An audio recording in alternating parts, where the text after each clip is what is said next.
Everybody, please sit down. I hope you got nourished while you were having the break. And now we are going to have an amazing panel. They're already up there, so we save time. So, Deborah. Thank you so much, Atalanti. And can I just say on behalf of all of us here, thank you so much to Atalanti, to Kathleen, for inviting us and allowing us to share in this wonderful event, and also my friend Donatella, who made the connection. Sorry, just had to give a little shout out there. This is really the issue of our times. And at the start, I just want to salute the sort of bravery and the thought and the engagement and the dedication of everybody that is putting their time and their effort and the resources into addressing this problem. And that means all of us that are doing this. It's not just those of us on the stage, it's all of us here. We're dedicating, we're showing, we're putting our money where our mouth is. Right, so now, what we've heard a lot about so far has been some really, really rich discussion. Discussion about mindsets, how we think about these problems, the whole systemic problem around climate change, the complexity of it, the way so many subsidiary problems come into it and flow out of it, and how we have to embrace complexity, which surely we do, and we have to take these things forward in holistic ways. We've also heard a lot about systemic solutions, lovely systemic solutions, about financial solutions, structural solutions. We've heard all sorts of things, and these have given us great resources to think about and to take forward and to engage in. That's been setting the stage. So now we're going to go from mindsets to setting the stage to setting boots on the ground. We're going to go from the systemic to the specific. I have here with me on the stage, and I am so incredibly privileged, 5 people, all live, all here on stage, please note, but who have actually done it, done the kinds of things that we are talking about and dreaming about. And I am so humbled to be in the company of these wonderful people who have shown leadership, who have shown innovation, who have shown dedication, and put themselves out. And each and every one of you have created something special, something enduring, and something that is really, really, really important. So we set out and we think, and I'll say this again and again over the hour, that we try to, in finding and presenting these solutions, inspire, enable, and empower. And I would argue that each and every one of you has done that. So the exciting thing about this session is that it's a sort of a case study session, to bring it back to sort of more academic approaches, thank you, Mo. And what we're going to do is we're going to do a sort of a little deep dive into each one of these people and what they've done as a practical application of the kinds of things we've talked about. I'm not going to introduce them in depth, because the first question to each and every one of them is to please present yourselves. So we have, just to take a step back, I at least have to mention their names, right? So we have Ife Marlow, Clean Tech Hub Nigeria. We have Flossie Barrow, which is ocean, I nearly said water women, you know. Isn't that terrible? Felix Brooks Church of Sanku. Nasha Kwesha. I got her surname right. I had no clue how to pronounce this. Sustainability Without Borders. And Shabita Sur, who is doing really interesting and innovative things with food in Ghana. Right, sorry, I'm just flapping here a little bit. Okay, so I'm going to ask each and every one of you now, and I suggest we do it in that order, to just present yourselves a little bit. You, what you do, and what it is that inspired and enabled you to take the steps you have and do the things you've done. Effie. Thank you very much. My name is Ifeoma Malo. Everyone calls me Ify, I-F-Y, that's my nickname. And I came to this work that I do in climate and clean energy from a deep sense of frustration. I have a good friend who's also like a mentor who said to me, when I went to her for some advice, and she said, if you know what really makes you angry, channel that anger into doing something about it and make change. And so I used to work for the Nigerian government, and at the time I worked for the Nigerian government, two things were happening. One of them was the kidnap of the Chibok girls. I think a lot of you would remember that incident in 2014. And at that time, I had just recently become a mom. So it was a very unsettling experience for me, knowing that almost 300 girls got missing while they were trying to get an education. The other thing for me was also the fact that we had a lot of young people come through our doors at the time when I worked in government, looking for some sort of seed funding to do energy access projects in their communities, so to put on solar panels or to do solar mini-grids or microgrids. And we didn't quite have the mechanism to do that. And it was just frustrating to me because, trying to change budgets, not just in Nigeria, anywhere, it's really, the budgetary system is really hard. And so when I left government, the question for me was, what then do I do? And this was the answer to me, because I was so frustrated that we had, millions of people in communities without electricity, and that there was nothing we could do to change it. And so I started Clean Tech Hub to be able to do those two things. One of them was to get young people the kind of financing and support and structure that they needed to go build out these mini-grid systems and microgrid systems in our rural and deep rural areas. The second thing for me was also to center women at the cups of this energy transition that Nigeria was going through, because we were at the time also moving from a centralized government-owned utility power system to a more decentralized system where mini-grids, solar and renewable energy were front and center. So the question for me, as the only woman who used to sit at tables when a lot of these discussions were happening around energy transition, was how do we get more women to be at the cups and at the leadership of this transition. So that's how Clean Tech Hub got bettered. We do three things, and I'll stop once I describe what those three things are. We do a lot of community projects where women are the ones who we train to use solar to start micro and small businesses and to advance them in their communities as solar entrepreneurs. We also do a lot of research, so we're a research firm where we do a lot of on-demand research, but policy-related research as well. And then lastly, the other thing that we do is that we help a lot of the ecosystem by running accelerators, incubators, doing ecosystem building to help advance energy access. We work in about 8 other countries, 80 communities, and we have over 8,000 women in our networks. I'll stop there. Thank you so much, Effie. Flossie, tell us. Okay, about hi Ocean Women. everyone. Thank you so much for having me at this amazing event. My name is Flossie, and I founded a project called Ocean Women, and it's about getting more women and girls into the ocean space and connecting them with nature. You might have seen my colleague Zuna on one of the pre-conference panels, so I just wanted to give a shout out to her as we work on this together. She is a Maldivian swim school founder, so we work on projects specifically in the Maldives at the moment. And as a bit of background of why we do this, 68% of women worldwide cannot swim compared to 43% of men. And in a lot of developing countries and coastal areas, this number is much higher and this disparity is greater. I have lived and worked in the Maldives on and off for the past 8 years. And my inspiration came from school students. So we used to run programs with schools where we would take students for snorkeling and teach them about marine biology.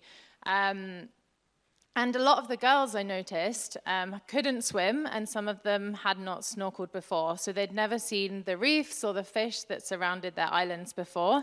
And for me, this was mad because, I'm not from the Maldives. I have the mindset of a tourist that this is an amazing environment that everybody wants to see and be a part of. The Maldives is an island nation. It's 99% water and 1% land. Most people live very close to the sea. It's very interconnected with the sea. And when these girls did learn to swim or went snorkeling and saw under the sea for the first time, there was this huge beneficial impact on some of them. And one of those elements was overcoming fear and the confidence that you get from overcoming fear. One of it was like connecting to the place in which you live and your environment. So we had a lot of students that would say, Why does that coral look different to that coral? And we'd say, well, because that one's dead because of coral bleaching. And it was really powerful educational tool to connect people with sort of the impacts of the climate crisis, which are very severe in the Maldives. So yeah, we started Ocean Women, me and Zuna, and Ocean Women focuses on training Maldivian female swimming and snorkeling instructors, and they set up swimming schools as businesses on their islands, and they teach girls to swim and connect them to the sea. And I'm also doing my PhD researching around this topic on a broader scale to create some sort of evidence base, but I'll stop there for now. Flossie, just a quick question. So given that the Maldives, as a small island developing state, is one of the ones that's particularly vulnerable to the impacts of climate change and sort of rising sea levels, do you see this as a significant way forward for women to engage in livelihoods and sort of building resilience into how they adapt to a changing situation? Yes. So in the Maldives, as in many places, I think there's not enough women involved in environmental management and just general management, like councils, government.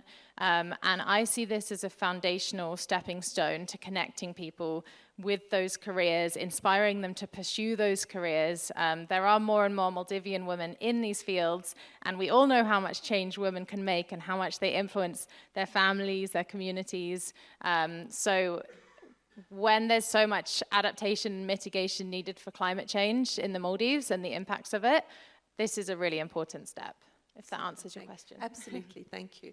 Felix, you have a very interesting take, completely different. I think we're just starting to see the complexity here, the differences of approaches addressing adaptation and mitigation, and the array of the sort of technical opportunities and financing things that Iffy's offering, Flossie's approach right on the ground in the Maldives. Felix, can you top this? Good afternoon, and yeah, let me solve this all for everyone. So about 10 years ago, I co-founded Sanku, my organization. We're a social enterprise, basically a business for good, with a very clear and audacious mission to end malnutrition by guaranteeing that every meal consumed by every mother and child contains life-saving nutrients forever, right? Big. But what we do is very specific. And first of all, the problems of malnutrition I don't think are discussed enough. There's about estimated 2 to 3 billion people that suffer from malnutrition, and more specifically, what's called hidden hunger. Bellies might be full, but full bellies aren't enough because you're literally starving from the lack of vitamins and minerals that we need. And so there's been in the global north for decades proven science and industrial fortification, literally making food stronger by adding these key nutrients to that food. Because again, not everybody eats all the colorful things on their plate. So whether that's adding vitamin A to edible oil or iron to flour to make pasta and bread, everybody knows about iodized salt. So this has been proven and effective to essentially abolish malnutrition here in the global north. But if you're living in East Africa, where I work, in Kenya, in Tanzania, and Ethiopia, and you're a mother in a village, you're cooking this. I'm not sure if the audience online can see, but there's a plant here. I hope it wasn't a prop just for me. I didn't know it was going to be there. But that's a beautiful bouquet of corn or maize. And mothers pick it and grind it up into flour, and then they cook it into a porridge. And then they eat it and they feed it to their children. And mothers are the producers often, and definitely the consumers or the buyers. So my organization thought, well, there is a proven science effectively getting nutrients at the large industrial level into food, but these people, especially these mothers in these villages, are forgotten from that effective industry. So we thought, well, we know the vehicle, this flour, we know where it's being milled at the village level. Let's add the nutrients there to guarantee that basic human right, that every meal that mother buys, consumes, and her and her children have these life-saving nutrients. There's a lot of other complexities, but at the simplest form, that's essentially what we do. Felix, I have a question. And if it's a terrible question, feel free to answer it later and not now. How have you seen over time, as the climate crisis has, let's be honest, deepened, and the impacts it's had on crops and the nutritive value of crops and things like that, how has that need for nutrition enhancement, How has it changed? How has it evolved? Or is it the same? Well, I don't think you can talk about climate change without talking about food. You can't talk about food without talking about nutrition, right? It's obviously very linked. And so because of climate change, there's more drought, there's more heat, there's less water, soils are being eroded, they're being depleted of their intrinsic nutrients. So a plant takes nutrients from the soil, and then we take nutrients from a plant.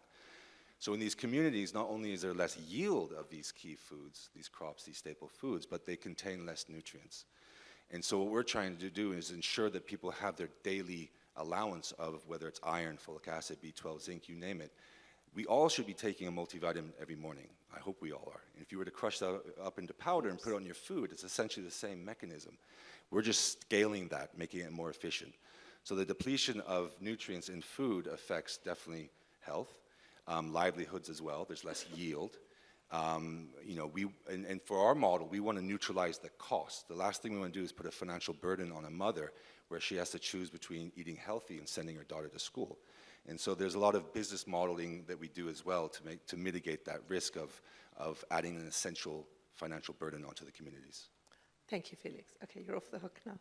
Nasha, you're in a different part of the world, different background, different approaches, and a completely different model. Do share it with us, please. Yes, and sure, your my story. pleasure. Thank you for having me. So I'm from Argentina, South America, a country known for World Cup and also for having a president what is called the radical for some reasons.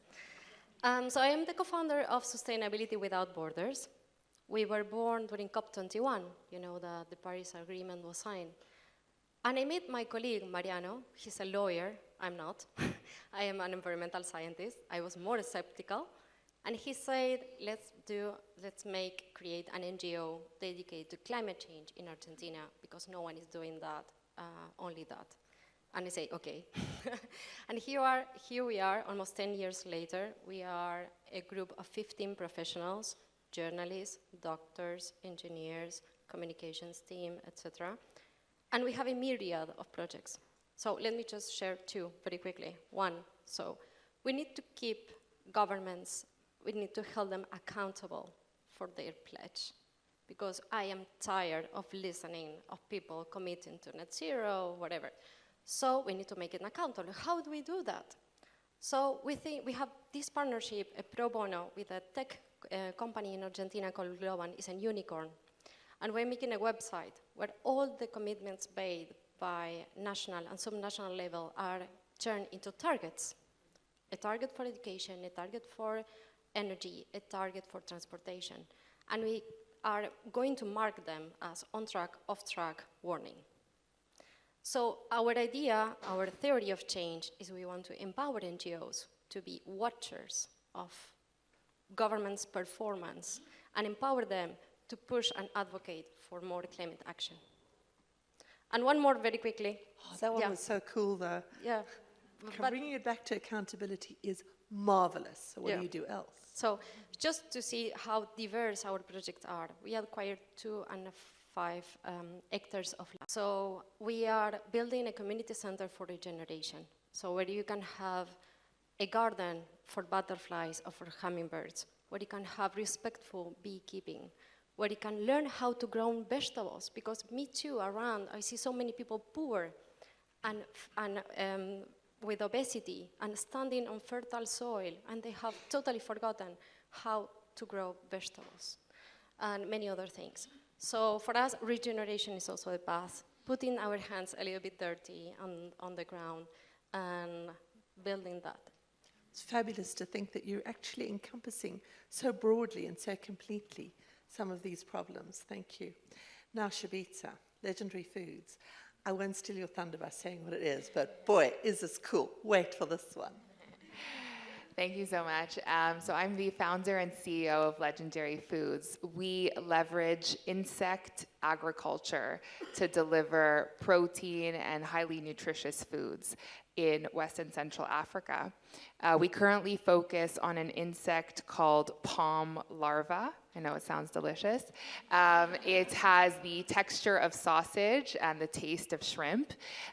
If you were lucky to try one of the cookies at the bio break, that is about 15% palm larva. And so we have...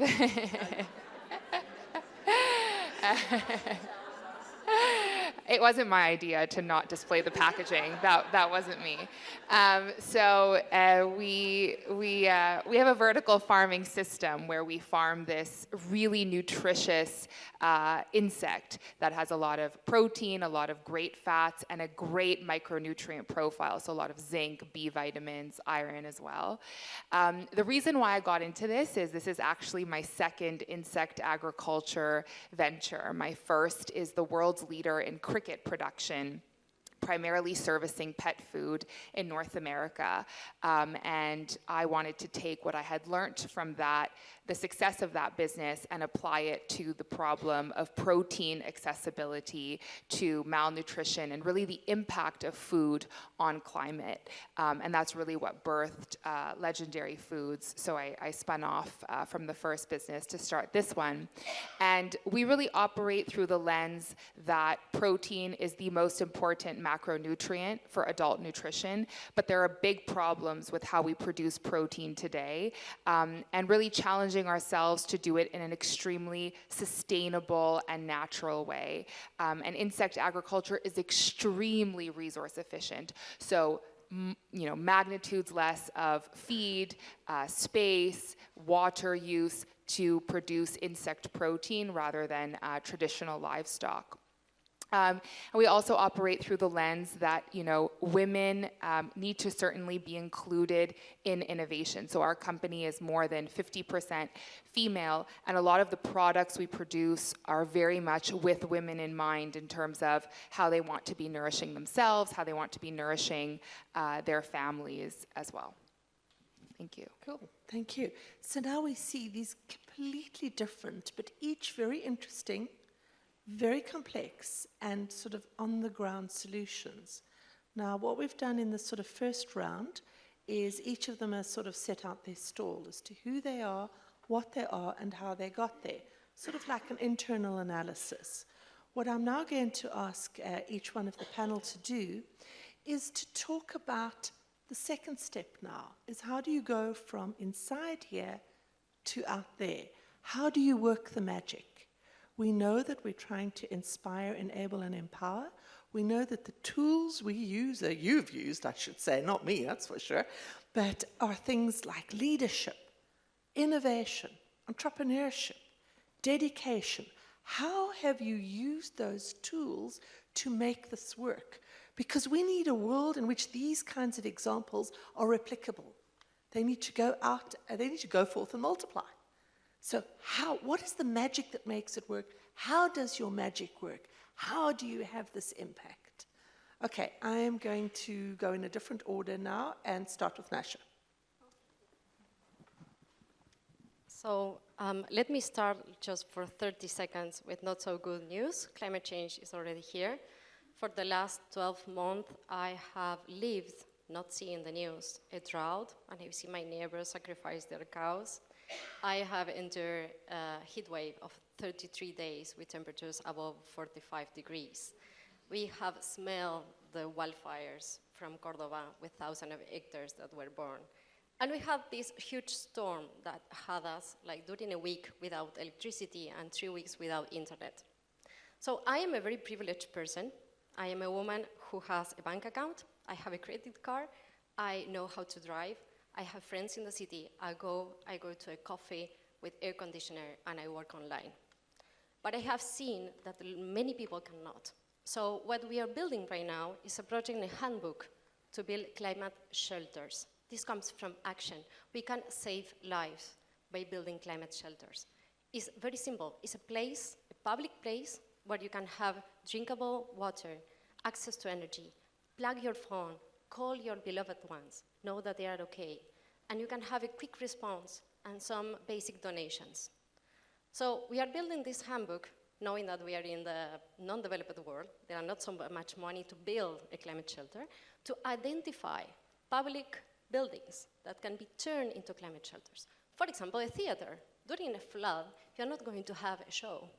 So it's football clubs, theaters, universities, already existing public buildings that with the right equipment and the right training of people, they can work as climate shelters. So please, copy this.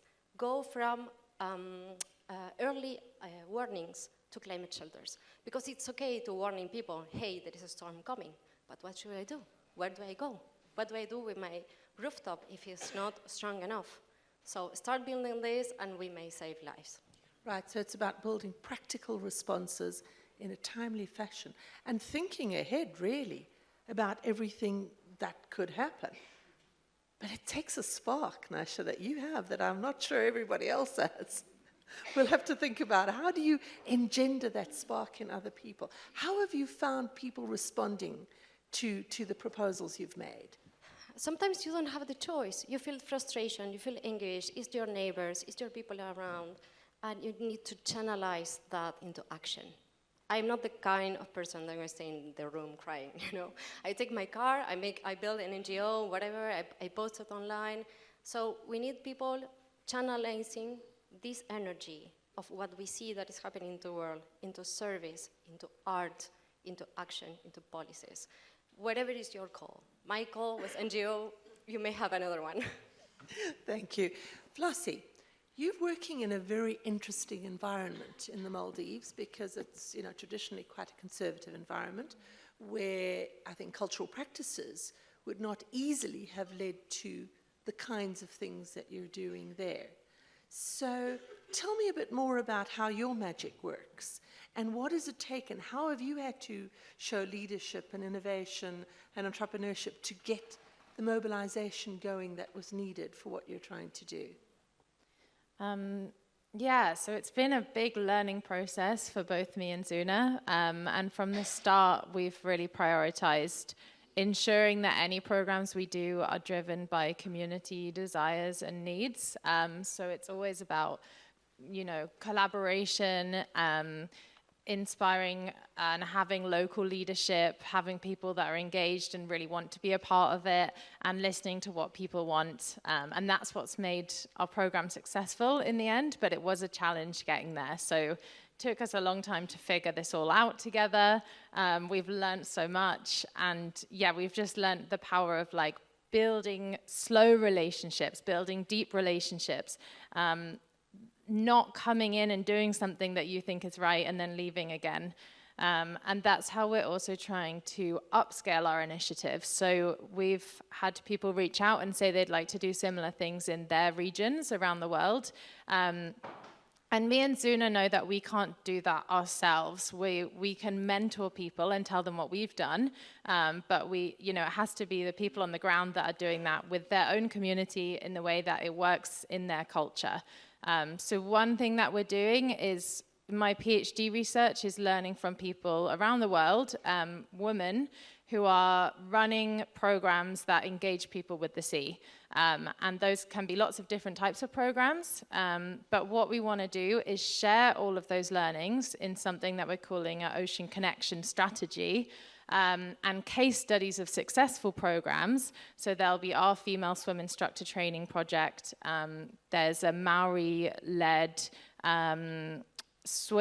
water connection and safety program for Maori children that's based on Maori values in New Zealand. So they didn't align well with the national swim program's values. And there's lots of different programs around the world like this that are going on, amazing programs. And we want to connect these, share that knowledge, share and evidence why we need to get more women into the water. What are the impacts of it? Environmental connection, but also mental health, physical health, access to jobs. There's so many positive benefits. And hopefully inspire other local leaders to run similar programs that work for them rather than trying to do everything ourselves. And it's kind of in line with a lot that's been talked about today, I think, like Project Dandelion, lots of, being dandelions, scattering ideas, scattering inspiration, and then letting people work with that and scatter further and influence further. And women are really good at that. So that's our approach. Thank you. Effie, you gave us a really powerful sort of personal story of getting into what you do, but you also operate in a tremendously complex environment in Nigeria, and you're doing a lot of really different things. How did you come to develop these individual things that you do, and how are you managing to get this out there in a really big, busy country that has a lot of priorities? Gosh, I like Nigeria being described as a busy country, because it is. There's so many things happening at the same time. Sometimes we're all overwhelmed with each other.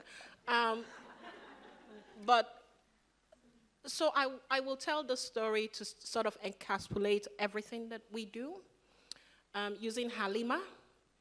Halima is a woman who lives in a state called Niger State. Niger State is a north central state, very close to the Federal Capital Territory, the capital of Nigeria, which is Abuja. But it's a vast state. It's one of the largest states. Now, at some point, because Clean Tech Hub, when we started, it failed several times. I had to move home to Mama with my kids. Shout out to all the mothers who let us come back when things fail. So I had to go rethink our business model, right? We wanted to start off being an incubator and an accelerator, and I had no idea what I was doing, lost all the money, and then had to move back home. So one of the things we started to do, because I had always been in the electricity energy sector and had sort of moved my thinking towards clean energy, was to start to support mini-grid developers. There was now a mini-grid revolution happening in Nigeria, which I was central to in terms of helping with the policies and regulation. So what did we do? Anytime a mini-grid developer was going into a community to go electrify that community, they would hire us to do a lot of the soft stuff. They're engineers, they just want to go build a grid and get out. So we would do things like demand simulation, customer enumeration, community entrance. We knew how to do those things very well. So in Niger State, we were doing this sort of work for a mini-grid developer, and we met Halima at the health center, the community health center, which we were trying to connect to the solar mini-grid at the time. And it was very early in the morning at about 8 a.m. She's a Muslim, so she was covered. But we could see that there was blood dripping from somewhere. And so when my colleagues drew my attention to it, we started to ask her in the local Hausa language what happened. Long story short, it was a case of domestic violence. Husband has 2 wives. She's the junior wife. There are lots of kids. Because of the climate issues in that community, it's hotter. I mean, I think the 0.5 ceiling is right there in Niger State. And so he was not farming as much as he could. They were not getting all the yields from their farm, so he became a commercial motorcycle driver, wasn't bringing in a lot of money. Kids were out of school, da-da-da-da-da-da. Anyway, so we got her the treatment she needed that day, got it paid for.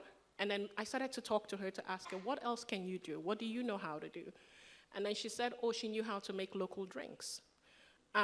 Okay, so why aren't you doing it? What is the barrier? She says, well, when she makes them in an hour, they go sour because it's so hot and humid. And if it's not refrigerated, then it goes sour. So I was like, oh, okay, that's not a problem for us. I'm an Acumen fellow, and I see Acumen in the hall here today. So we have a network, which is called the Foundry. And there are members of that network who I reached out to say, listen, I have this situation. Can we get a solar freezer for this lady? I got one from Solar Sisters, who the COO is an Acumen fellow, and she gave me one. To summarize the story, we gave it to her, and that was a gift. 10 days later, she calls me and she says, we need 10 more. I was like, okay. She says, because the one that I gave her can only take, I think, 30 bottles, and that in 30 minutes, it's gone. So I said, okay, we can't give you 30 bottles for free. Can we sign an agreement? You know, it's a pay as you go, so that you then own it after a while. She was happy to sign. We gave her the 10. And then she calls back about 8 weeks later and says she wants 30 more. So she is now one of the biggest entrepreneurs in that community. And she's also one of our trainers, training women how to start micro and small businesses using solar power or solar products. And not only that, her kids are all back to school. The husband sells the motorbike, right, and invests in her business. So they have about almost 200 solar coolers. This is one woman, right, in one community, running a business where she now employs other women. She has a staff of about 35 other women. And because of that, we have used this model in all of the other 84 communities that we work in.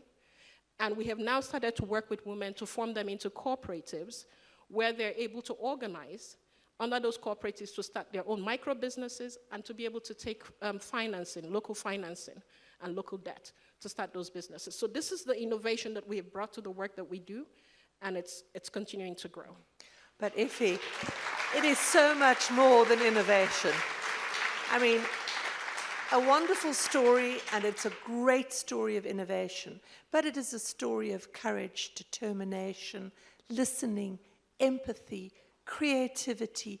These are multiple qualities that I think you're evidencing that have come together to make that story a success, and hopefully many others. Now, Shabita, you took on a really interesting sector because, okay, I come from Southern Africa where, you know, there is such a thing as insect food. We have mapani worms, we have this, we have that. But this is not a normal thing. And you said it is your second endeavor. So, you know, give us a little bit more insight as to how you managed to take a relatively unknown product and often a relatively unacceptable product to some people and get it out there. Yeah, so I think one of the kind of themes of how we operate at Legendary Foods is to use solutions that are culturally appropriate and also culturally accepted. So we work with palm larvae, and it is an existing desired source of meat, really. The indigenous consumer sees it just as they would see shrimp, for example. And so we focus on insects, and we focus on markets where there is existing demand, where there's existing acceptability. And I think also when it comes to sort of the transformation of it, we're also thinking about how can it be most acceptable to the market. So for better or worse, biscuits is a fast-growing category in West Africa.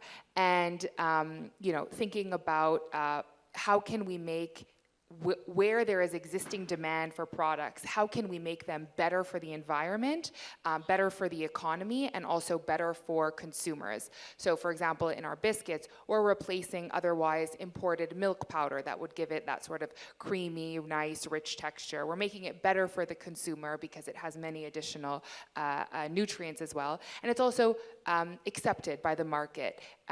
The sort of practice of, you know, making a morning smoothie that maybe many of us engage in and adding this supplement and this powder, and I've heard about this thing from my friend, I'm also going to add it in. That is not a practice that you see often in West Africa. And so very much like Felix's solution too, you know, fortification happens at the manufacturing level. It doesn't happen at the consumer level. Those interventions are usually not as effective. So I would say, yeah, really having sort of market-driven solutions, I think is really important. I think that's wonderful, Shabita. You've turned us around to why we're going to finish with Felix, is because we have to think serious business here. What is it that makes a business work? What is it that makes a business not work? And how do you do that? And Felix, that is what Sanku does. It's social entrepreneurship in a very real business-like way. Can you describe how that works to make the magic? Yeah, the first thing we had to do is go to a country that invited us. It was important that there was an understanding of fortification and nutrition, or fortification to combat malnutrition, and that framework and those mandates and laws were in place. So we didn't spend years and money trying to convince them that this was a good idea. And then we didn't want to create a new product necessarily, because that takes a lot of time and it requires a lot of behavioral change.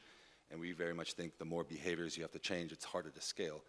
So we just identified what is everybody eating already. And again, it's this beautiful bouquet of maize or corn that's being consumed already. So we just use that as a vehicle. Now, it's important to mention, we don't produce the flour, the fortified flour. We identified the existing local millers. Some of these mills, most of these mills are tiny, the size of your bathroom. But every village has one, every town has a dozen, every city has hundreds. Collectively, these small mills feed the entire nation. So we literally invented a machine that attached to each one of these mills, automates the addition of these concentrated nutrients into the flour, and boom, the mother buys it, takes it home, and consumes it. And we have a model that reduces and actually neutralizes the cost. Again, so that miller can sell a fortified premium product in the marketplace to a mother at the same price as an inferior non-fortified product. Again, we don't want to add this financial burden to the consumer. They live on less than $1 a day. They might not be able to absorb it or understand it. And again, we don't want to create this financial barrier or all the required behavioral change. So we were testing that, about 10 years ago, 5 years ago, it started to take off. I'm proud that now we're reaching close to 15 million people every single day across East Africa, with the big goal of reaching 100 million people by 2030. Fabulous, thank you. Right, so now we have understood the magic of all these businesses. So as we sort of try to draw to the next round, we've understood ourselves, yourselves, we've understood the business and how the magic works. Now, what is the next step? What is the future? What do you envision, either for yourselves or for your business or for the world? What is the future vision? Flossie, I'm starting with you. On the spot, my girl. Okay. I guess the vision is a future where all women can swim, all women are engaged with the sea, and the way that we do that is working together, learning from one another, upscaling successful initiatives. If anyone here has anything they'd like to share as well later on about their communities, I'd also love to hear that, because I'm always on more places and to make those connections. And I've forgotten half your question, I'm sorry. Doesn't matter, yeah. Well, tell me, what is the biggest challenge you foresee in your future vision? What's the thing that worries you when you think about how I'm going to do this year, next year, and the year after? What is it that worries you? Capacity. It's a constant funding challenge, capacity challenge. We're a small team, so getting these things off the ground and preventing burnout in the meantime is a major challenge, and it relies a lot on people's passion. And I come from the world of conservation, where a lot of jobs follow this route as well. It's all about your passion.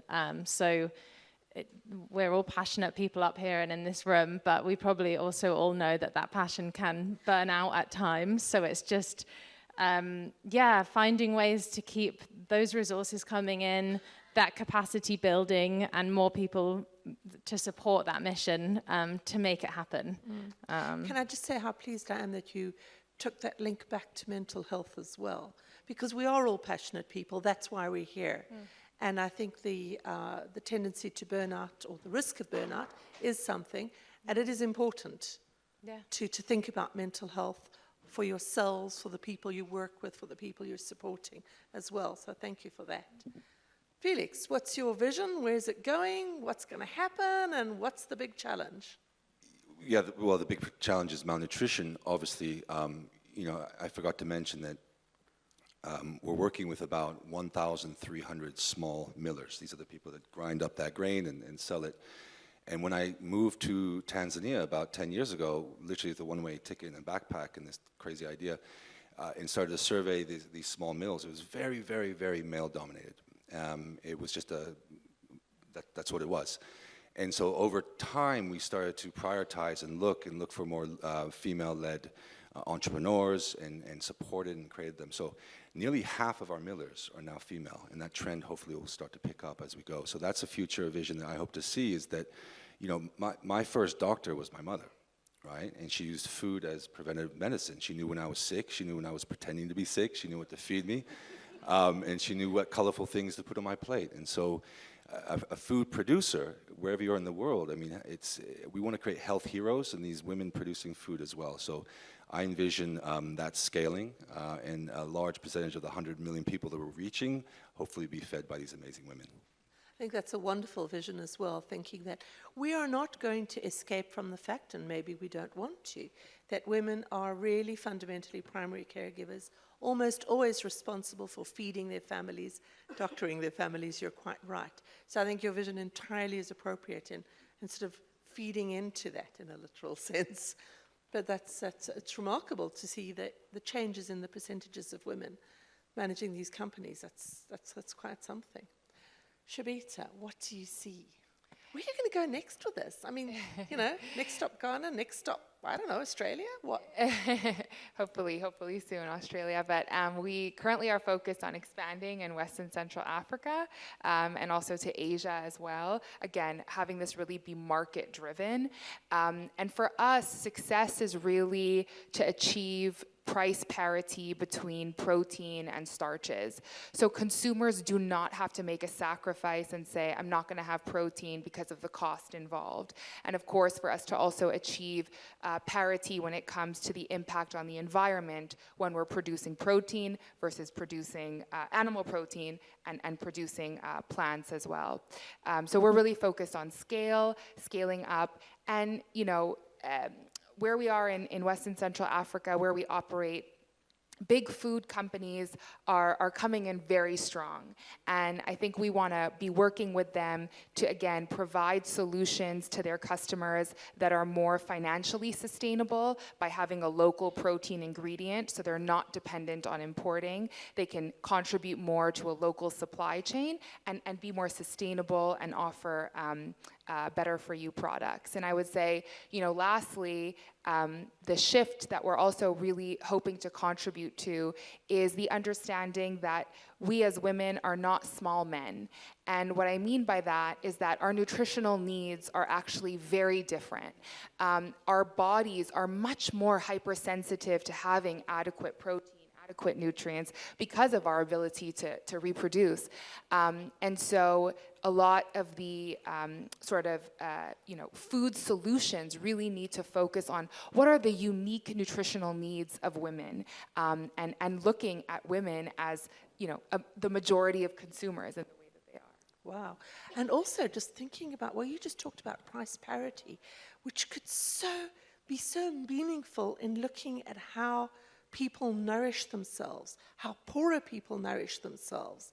And I wish Mo was up on the stage here and talk about the global health effects. So please raise something later, Mo. That's really, really quite fascinating. Thank you. Nasha, where do you see yourself going? This could be really beautiful, beautiful planet, healthy for everyone. I have this idea of, I've learned this idea about degrees of freedom.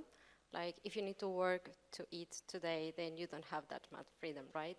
But if you have money enough for a month or to provide for your family, if you have a good passport, if you are a professional, if you speak more than one language, if there is no one who needs that you take care, like children or grandparents or whatever, if you have investments and you can choose where to put them, then you have more and more and more degrees of freedom. And my question is, what are you doing with your freedom? What are you going to do with your freedom? And I quit my job, and I started an NGO, and I put all my savings in a land for regeneration. I'm not saying do that, but I'm going to tell you some beautiful things. I was afraid at the time, but now I don't have a boss. I work with a beautiful team of multidisciplinary professionals. I wake up listening to the birds. Most of the time, I breathe fresh air that smells flowers. And I am deep connection with nature. And it's been such an incredible and better journey that if I was stuck in my fears.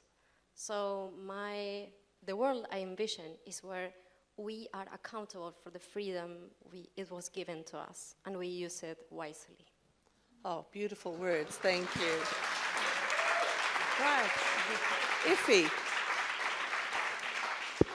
Where do you see us going? Where do you see yourself going? Where is this all Well, I'm going wherever she's going. I mean, Brilliant. that's such, you know, that was such a beautiful, beautiful vision that you described for all of us. And you know, I'm so glad to be joined in this work with you in some way.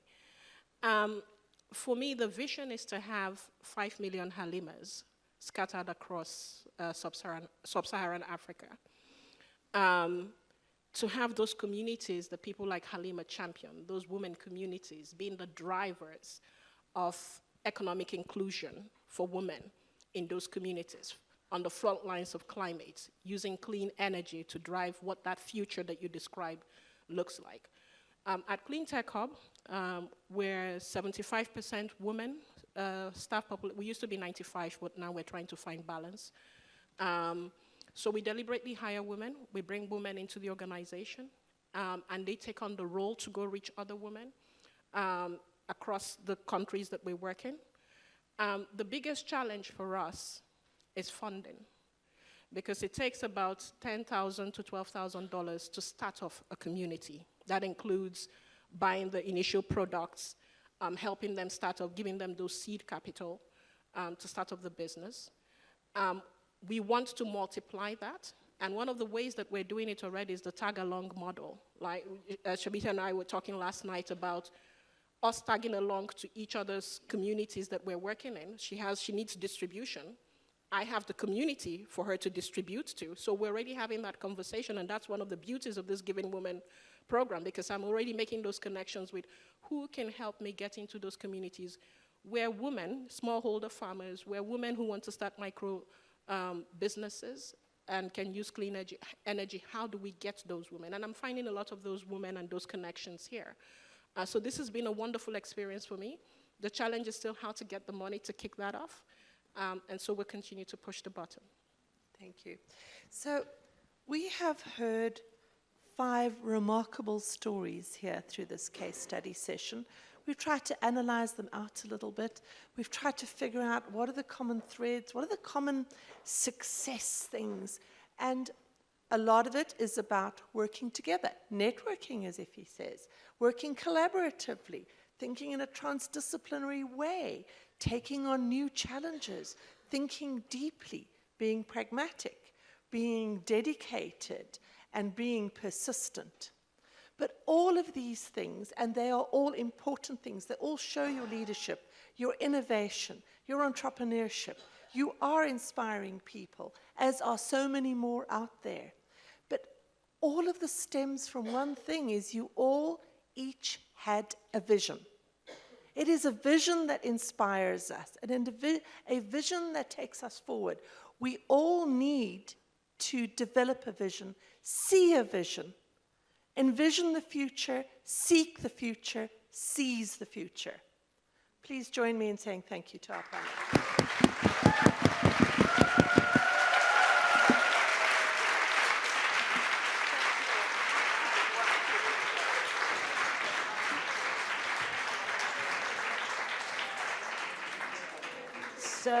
So inspiring. What can I say? It gets better and better. And they were on time.